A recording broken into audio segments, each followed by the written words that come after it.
ప్రవీణ్ ఒక 23-24 సంవత్సరాలుగా తెలుసు. సో తక్కువ సమయంలో ఆయన చేసిన పరిచర్య, మేమిద్దరం కలిసి చేసిన పరిచర్య చెప్పాలనంటే చాలా కష్టం. ఇంకా ప్రవీణ్తో ఎలా మొదలైందంటే, నేను ప్రవీణ్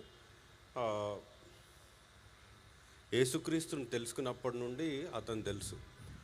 సో అప్పటి నుండి ఎలాగంటే ఎక్కడైనా బోల్డ్గా గాస్పుల్ చెప్పాలన్నా, ఎక్కడైనా స్వార్థ చెప్పాలన్నా అతనితో కలిసి పనిచేసేవాళ్ళు.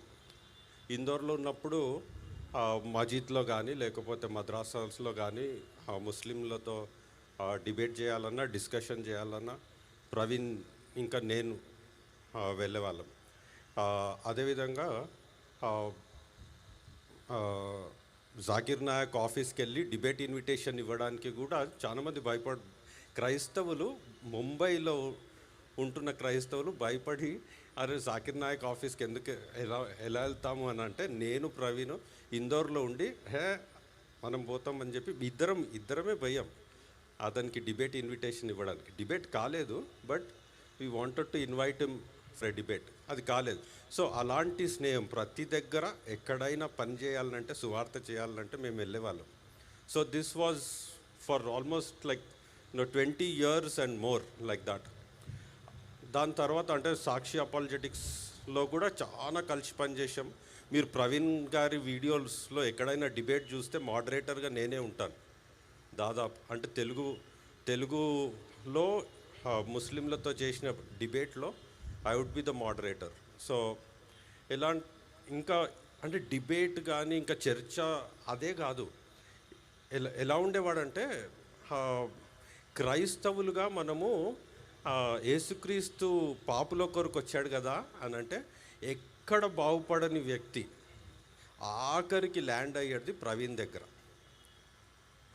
అక్కడ ల్యాండ్ అయితే ఏం చెప్పేవాడంటే, మనము వదిలేస్తే వాని జీవితం ఏం కావాలా అనేవాడు.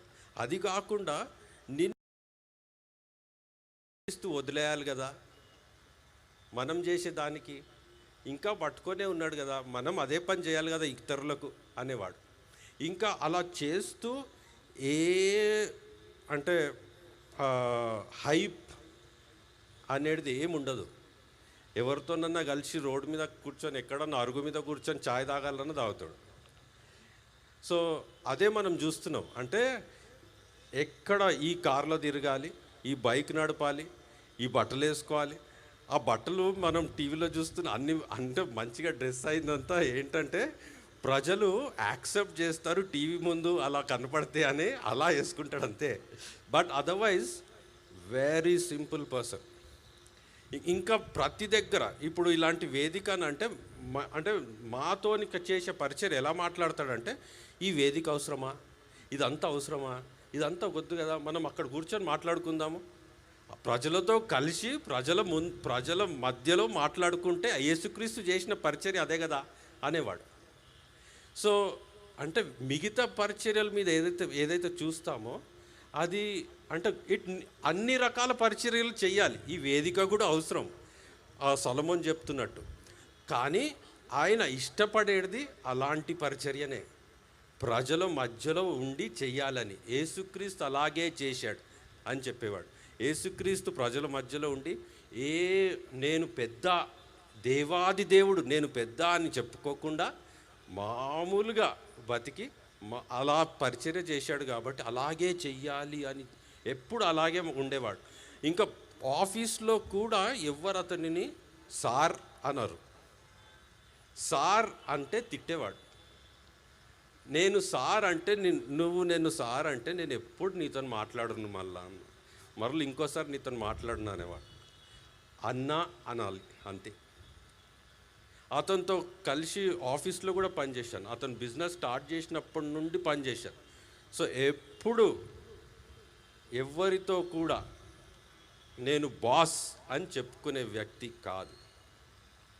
సో అంటే అలాంటి వ్యక్తిను కోల్పోయాను. అంటే ఇప్పుడు కూడా నాకు నమ్మబుద్ధి అవుతలేదు ఆయన లేడు అంటే. చెప్పాలంటే చాలా చెప్పొచ్చు. ఎవరన్నా ఫోన్ చేసి ఏమన్నా కావాలి అని అంటే వెంటనే చేయడానికి సిద్ధపడిపోతాడు.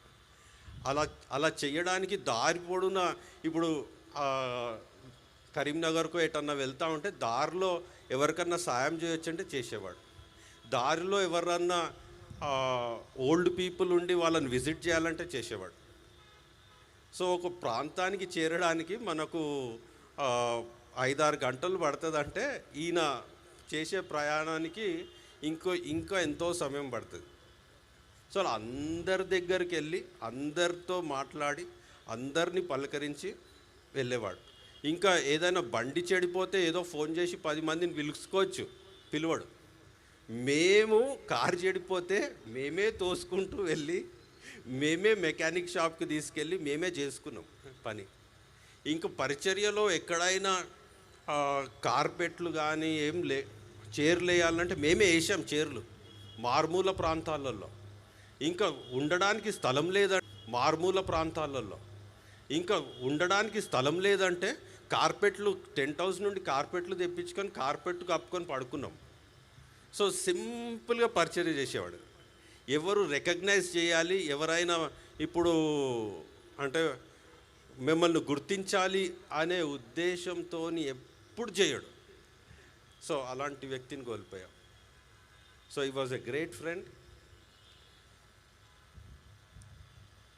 Great business man. బిజినెస్ కూడా ప్రజల కొరకు నడిపేవాడు. అంటే విపరీతంగా ప్రాఫిట్ సంపాదించుకోవాలి అనే ఉద్దేశం ఎక్కడ కనపడలేదు ఎప్పుడు. ప్రజలు బాగుపడాలి, అతనితో పనిచేసేవారు, అతని ఎంప్లాయీస్ బాగుపడాలి అనే ఏకైక ఉద్దేశంతోనే బిజినెస్ చేసేవాడు. ఏంటంటే ఆ ఉద్దేశం ఎందుకంటే యేసుక్రీస్తు ప్రజలను కట్టడానికి వచ్చాడు. బిజినెస్ ప్రజలను కట్టాలి అని అనేవాడు. సో అలాంటి ఫ్రెండ్ను కోల్పోయాం. Thank you very much.